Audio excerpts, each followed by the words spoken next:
What's up YouTube, it's Zapdos TCG here and welcome back to another TCG video on my channel. For the people that are new, be sure to subscribe because I'll try to give the best Pokemon TCG information in town every week. So in this week we're going to talk about the top 10 best decks for the upcoming events. There's 3 big events coming. There's a special event in Brazil, there's Atlantic City, a big regionals in the United States, and also there's a big regionals in Europe, Colon. So there's a lot of hype about, of course, the best decks in the format, and that's why I'll try to give you the best content available. So I'm gonna give you the top 10 best deck lists that you might want to try out before the tournament. If you don't know what to pick one of these decks, and hopefully you'll do great. So I'll also give them in an order, just because my personal opinion does matter in a video like this. So this is my personal top 10 best decks in the format right now. So it has been around the format from Unified Minds for a while now. It's the same format like the World Championships, but the meta has shifted a little bit. So without further ado, let's go into this. We're gonna start with the number 10 spot,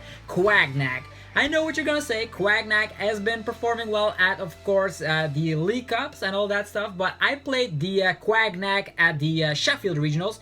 At the beginning, I went 3-0, it went very smoothly, but then I fizzled out during the tournament because the deck bricked a lot. So maybe you should try and find a way to just make the deck a little bit more consistent. Of course, we have, the QuagNag washing out. We can move energies from our bench Pokemon to the active. We have the Nagandel to charge up some energy, so that works very well, this combo. And then we have Keldeo GX. A lot of these decks don't know how to respond to Keldeo GX, and now that I think about it, in my list I actually played 2 copies of the Keldeo, so let's just change that up, 2 copies, and yeah, maybe we'll cut the Hoopa because Malamar isn't that popular, although it could be more on that later. So definitely 2 copies of Keldeo, because I noticed that decks like MewMew, for example, MewMew Tool Box, do not have an answer against, of course, this kind of a deck. So you just smack down 2 Keldeo and they say good game. That's why this deck is performing well. Also, you have a great matchup against Pikarom with the form of this fighting type QuagZire, and against, of course, Blounce, you are gonna use in QuagZire and all that stuff. So it does have a good matchup. If the Malamar players do not get out their Mew in time, you also have Magikarp and Welder Tag Team GX to be using Towering Splash GX for game, because you can do 100 damage on every one of the opponent's bench Pokemon. So the main strategy is to try and set this up. If you can set it up, the deck works perfectly. So I'm putting it on the number 10 spot because it does have a little bit of consistency problems, and that's why I'm putting it at number 10. Number 9, I'm going to be putting here for Pidgeotto Control. This was a deck that the DGG team, of course, the United States players at the World Championship like to use. They did very well, but I do think the meta has shifted a bit. There's a lot of these decks that try and incorporate, of course, the Espeon DX stock Team GX, and that means they snipe around, and looking at the HP of Pidgeotto, that does not help a lot. I've seen people even splashing in the Espeon and Deoxys in a build of QuagZire, trying in Psychic Energy and just try to get energies onto that. We've seen it work, of course, with the MewMew deck, and there's also Malamar, which of course uses Espeon and Deoxys. So lots of stuff is not looking very promising for Pidgeotto. That's why it's so low on the list, but if you can get the lock off, it's good. The thing we want to do here is get the opponent to 0 card hand because of Jesse and James and of course Mars. We try and loop that thanks to the Lieutenant Search, and that way the opponent has 0 cards, and then we use Chip Ice Axe to control the opponent's top deck. That way they're bricking, and that's gonna be good. With cards like Crushing Hammer and of course the Ice Cold Crush GX of Articuno GX, you get rid of all the opponent's energies, and that's why the opponent's active will be stuck. Giraffric is in here not only to just put energies from a Malamar player into the Lost Zone, but also very good against Mewtwo to put their attackers in the Lost Zone. So that's why 2 copies of Giraffric is a must. Since we're not taking any prize cards, we will not be able to afford prizing one of those. Oranguru will be here for research management and is our main attacker Pokemon. So you use research management, get your Crushing Hammers back, your Reset Stamps, your Lieutenant Search, etc., your Lapel Pads, and it's going to be running smoothly. Copies of Power Plant do also help against things like Pikarom and Mewtwo to just lock off those abilities of GX, but also helps against ReshiZard. So this is a deck not like ever before. It is a stall deck, and it is a control deck. So it's very, very good. I do not recommend, if you're a new player, to start playing with this, because you cannot afford any misplays. Next up, we're going to be running, talking about ReshiZard. I'm going to be putting a ReshiZard Green here on the number 8 spot. The reason for that is that it is not performing as well as the abilities are. So abilities are is overshadowing this deck. This deck is kept in the shadows because the ability Zard is way better.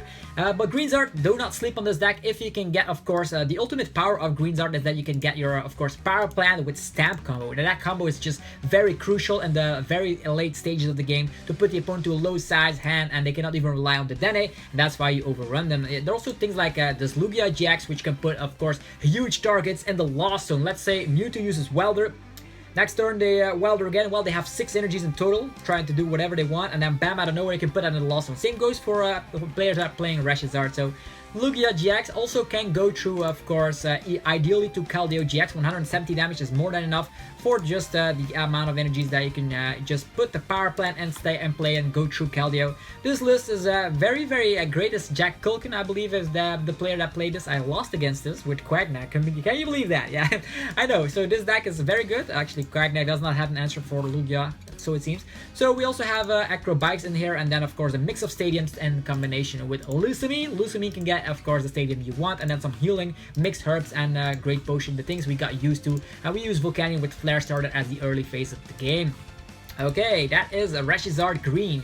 Good, it's kind of underrated right now. Could be coming a little bit better. Next up is going to be the Guardian. This is the list that won the Sheffield Regionals, or actually very close to it. It is actually Stephen Mau's list, so we're going to be using this as our main way to talk about Guardian. Guardian here is very great because it plays Power Plant, a heavy amount, 4 copies, and the reason that I did this deck went so high is that, of course, it dodged a lot of ReshiZard, and this deck does not have a great matchup against ReshiZard ability unless they can get their first turn Power Plant. But of course, if they have Giant Furnace, or of course, actually Giant Heart, or the what is it, the Heat Factory Prism Star, they overlap Power Plant and then they still use the Denny and you're going down. So this list, I'm putting it on the number 7 spot just because, of course, there is, of course, ReshiZard ability, which is probably the most popular deck ever, and this deck has a terrible matchup against that. Other than that, it does have great matchups across the board, has great matchup against Mewtwo, Malamar, and all that stuff. So if you want to have a good matchup against everything that isn't Ability Zard, this is the deck for you. Also, I love the Reset Stamp combo, and it does help a lot with the Power Plant. Moving forward, on the number 6 spot, we're going to be putting Pikarom. I know Pikarom has dropped down quite a little bit because it doesn't have the speed, or actually, yeah, it has consistency, but it loses against the Welder decks mainly. The reasoning behind that is that Welder is faster than it, and the reasoning is that also they're playing a lot of switch cards. So even if you paralyze the opponent, let's say Tandem Chuck, most of the time they will have the switch. They use the Dene, get the switch, they use Bill's Analysis in the form of Mewtwo and Mew, and they find their switch, and yeah, paralyze is not that good. Also, a lot of these decks run Mew. The Mew from Unbroken Bonds to block damage output, so Tag Bolt isn't even that great.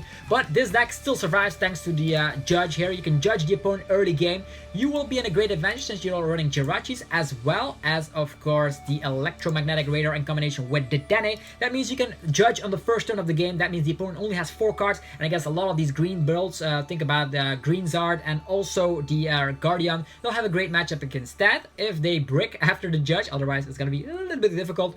Other than that, judging an ability Zard is also great because sometimes they have like fire crystals or just energies and nothing to do with, so Judge makes this deck relevant.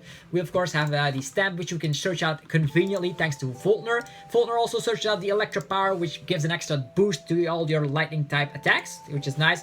I do opt to go for Hoopa instead of Zapdos because I do see an increase in popularity of Malamar if I look at the results of the cups, which you can see at pokestats.com. Definitely check that out. So yeah, putting it here, the strategy is very, very simple. Try to get a full Blitz as early as possible, get energies to a bench Raichu or Alolan Raichu or a Pikarom, and go from there. The list is also maybe better with 2 Alolan Raichu and Raichus, but I do think that the list is good as is. If you just want to have, of course, a stadium that you want against those spell attacks, and definitely against Guardian with their Fairy Charms. I didn't talk about Guardian, about their charms, but the charms is what makes the deck very great. Next up, number 5 spot, live in the middle there, stuck in the middle, it is Blounce.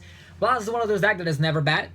It's never bad since the day it got released, and it is not bad either way. So you can, of course, use Blacephalon Burst GX to get your first prize card or last prize card. You have Mind Blown, which upgrades very well against tag teams, and you of course have Heatran to swap into the active position if you don't want to be facing things like things that destroy Blacephalon, things like Ultra Beast Fairy Charm, for example. That's why Heat Train is also in here. Thrown into the mix, you can use Health Burn, get all the energies you want from your Pokemon to the active if you want to, if you switch with it. And then Health Burn can dish out a huge amount of damage, as we've seen from the World Championships. We also have the Nagandel GX, a huge focus on this. This is Shintaro's list. That means you can just use B-String, get, of course, the one copy of the Psychic Energy, and start using, of course, a Venom Shot somewhere in the mid-stage of the game or late game to get your prize cards on the Dedenne, if they don't run Mew, because otherwise it's not that great.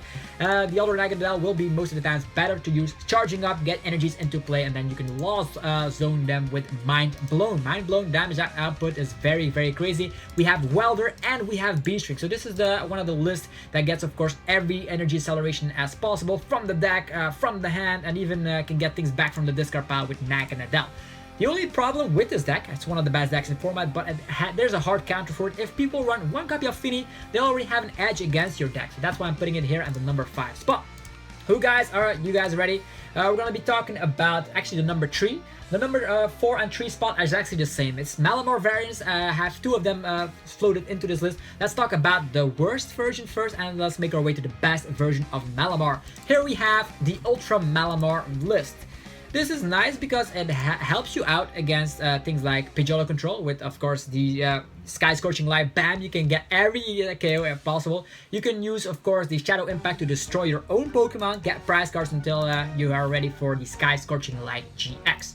Unless you're running Latios GX, then you're gonna be in trouble. But against the mirror match as well helps out a lot. The Distortion Door with the Ultra Necrozma here with the Sky Scorching Light GX will help out a ton. We have Mimikyu to copy attacks, and this is just purely built around reset stamp, resetting them to a low amount of hand cards, charging up your Ultra Necrozma, sometimes taking huge KOs on tag teams. So that is a list that is not bad. Also, now that I think about it, if you want to have this list, I don't know if it's shown it completely here, so let's just overview it again. So there is, of course, the 2 metals and 7 psychic. So if you want to have the deck list, just pause the video, take a screenshot, note it down. There are also going to be a lot of deck lists on limitlesstcg.com. Definitely check that website out. And now let us make our way to the top 3. This was one of outside of the box Malamars. Now it's time for the best Malamar version ever. It is Spell Tag Malamar. Very straightforward, very consistent. Some people say the deck bricks. I can confirm that. I had a lot of bricks if I tested this deck. But if you start with Jirachi and then you can get a Lily, things will turn out fine. If you can get your setup, the deck runs so smoothly. We have Malamar charging energies from the discard pile to our bench Pokemon. Giratina, which can come back from the discard pile. So if you have a recycle energy and 2 energies onto this guy, you have an infinite loop as soon as you have 2 Malamars out. We of course have Jirachi for the Stellar Wish. Late game, Espeon Deoxys uses Cross Division to get the last prize cards, which is most of the times you're gonna be your win condition with this deck. We have Esper being able to snipe. Don't sleep on this card, it is crazy. Let's say you use a Spell Tag damage and put 4 damage counters on, let's say, for example, Dedenne GX. That means if you have like 2 Distortion Doors, you already have 60 damage on that Dedenne. Then you can just use Air Kinesis that dishes out lots of damage, like 20 damage for every damage counter on that Pokemon, and you actually one-shot things on the bench. Crazy. Let's say you use the Shadow Impact on a tag team. Late game, you can finish it up with Air Kinesis. Asper is very good. We also have Jinx in here, mainly, of course, used to just get rid of early game Vulpixes from AbilityZard, but also helps out in the mirror match and against Pidgeotto Control. Mystery Dance, for each of your opponent's bench Pokemon, put 1 damage counter on your opponent's Pokemon any way you like. Synergizes very well with Spell Tag and Distortion Door and all that stuff. So this is a sniping tag, and it also has the 1 copy of Power Plant to help against MewMew, putting, of course, that ability, the Psychic Zone of Jirachi, negating that effect and going straight for the weakness against of course, the MewMew deck. So this is one of the decks. Stéphane Ivanoff is a big fan of this deck, so a lot of these huge amount of players. Also, Michael Primewell played around with this at Cups. He said that he's never gonna play it again because yeah, he bricked a lot with it, but he actually got into a top 8. I assume he did say that this deck is great, but the worst matchup for this deck is itself, because sometimes you have those terrible hands. On the second place, drum roll, we're gonna have MewMew. Yeah, this is piloted by Sen Kouwberg, one of my Belgian friends that took 9th at the Sheffield Regionals. Very great deck, and the thing here is that we already can assume that nobody's going to be playing around with Rainbow Energies anymore. Psychic Energies is where it's at because the damage is too relevant. And we also have, of course, a new inclusion with the Charizard, the family one from the tins. Flare Blitz 300 helps this deck out a lot. First turn, you Welder, and even if you miss a Welder, you can go from just one attachment, and then it's back to your turn. You can go to 4 energies and 300 damage. So you can one-shot tag teams very, very safely. We also have Wobbuffet shutting down things like Victini Prism Star, Ditto Prism Star, Dark Prism Star. All those crazy Prism Stars are shut down thanks to this amazing, amazing Wobbuffet. We're not talking about Dark Box, I'm sorry, but we're just mainly focusing this top 10 on tournament results. So if you want to have tournament results, definitely check out littlesttcg.com, which is also gonna be the guys that's gonna stream the Cullen regional. So definitely check the website out if you're interested in competitive play. For Mewtwo, we already know how it does. Perfection.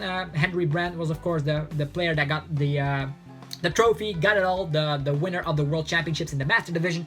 Perfection is great. You can copy any attacks. We want to copy Nagandel, we can do that. We can copy even Burning Magma against the stall decks, we can do that. Lava Flow is great. This deck is so nice because against tag teams, you typically go for, we use Flare Blitz, and then afterwards you use Burning Magma. So against Pikarom, you're gonna have an awesome time.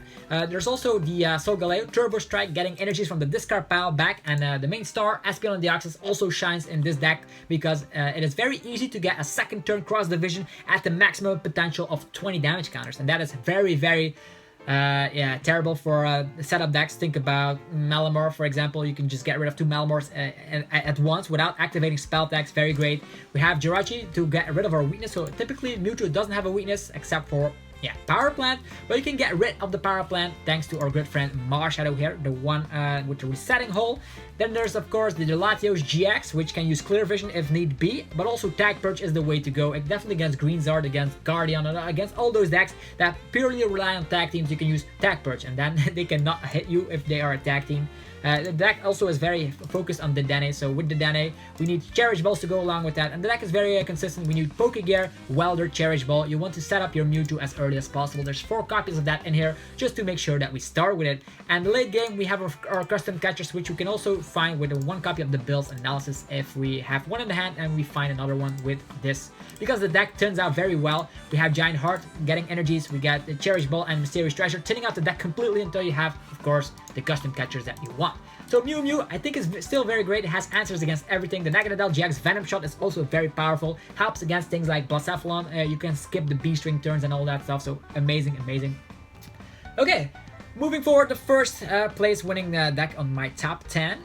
You already know it. It is ReshiZard. This is the most popular deck in the format, and with good reason. We have, this is now shifted into a little bit of a one-price deck. We have things like Baby Blacephalon thrown in here, Turtonator thrown in here, Victini, of course, Torg Reckless got, of course, this deck on the map, and now it is shifted a little bit into Fire Crystals. And back in the days, we had 18 Fire Energies. Now they opted to go for Fire Crystals because now you can abuse things like Baby Blacephalon, get all those energies in the hand, and swoop with, of course, the attack, the Fireball Circus in the late game to get up trades on GXs and tag teams. We have Ninetales, Nine Temptations, so a broken ability because with, of course, all these Fire Crystals and all these energies, we have plenty of gusting to go around, and you can gust those Malamars, you can gust Jirachis, you can gust, of course, the Pikarom that are set up on the bench. You can gust everything you want because it has an infinite amount of gust. Don't sleep on this card because with Flametail, you can also start attacking sometimes on the Malamar if you want to be sticking with one-price attackers. Typically against one-pricers, you go head-on with Heatran, then come in with a Turtonator and finish the job with Blacephalon, finish the job with Victini. So you have a lot of one-prisers, but then, of course, the star of the show, ReshiZard, is still in here. A lot of these players are cutting ReshiZard, but don't do that. Don't fall in the trap because, ReshiZard still helps out against a lot of matchups. And also, Double Blaze GX can go through effects like things like, for instance, the Keldeo. Even though you have a lot of one-price attackers, sometimes it's nice to have those 6 energies on the ReshiZard just to go through, of course, the Keldeo. The feeling is just so nice. The deck is very focused on Welder, so only Welder as the main supporter. We have 4 Jirachi, 3 Dedenne, and a lot of switching cards to make sure that we find the Welder at the correct time. So this is the best deck in format, has answers against everything, and I can confirm, playing QuagNag at the Sheffield Regionals, this deck can also beat QuagNag. So don't sleep on our abilities. I think it's going to be the most popular deck, of course, in day 1 of the tournament. Don't know about day 2. Maybe people are playing rogue decks. If I had to make my own rogue deck for this video, I would say Spiritomb Frostlass, but I'm afraid of cross division so much that I left it at home. I don't know what I'm gonna play it myself, but this is the video for you guys if you still don't know what to play. Hopefully you enjoyed the video and you thought it was helpful. If you did, be sure to demolish the like button, subscribe for more content, and let me know what you guys are gonna play this weekend at your cup, challenge, regionals, or whatever. I'm very curious. Let me know also what you think will win one of these big regionals. In my opinion, maybe if I had to guess, it's not gonna be Guardian. That was a one-time thing. I have to put money on maybe, yeah, I'm gonna say Malamar? Malamar, I know what you're gonna say, but if Malamar is played by a very skillful player, it can work. It has great matchups across the board, or abilities are. One of these two decks will win, of course, one of the regionals. Anyhow, have a fantastic rest of your day, and I will be seeing you guys in the next one. Peace out.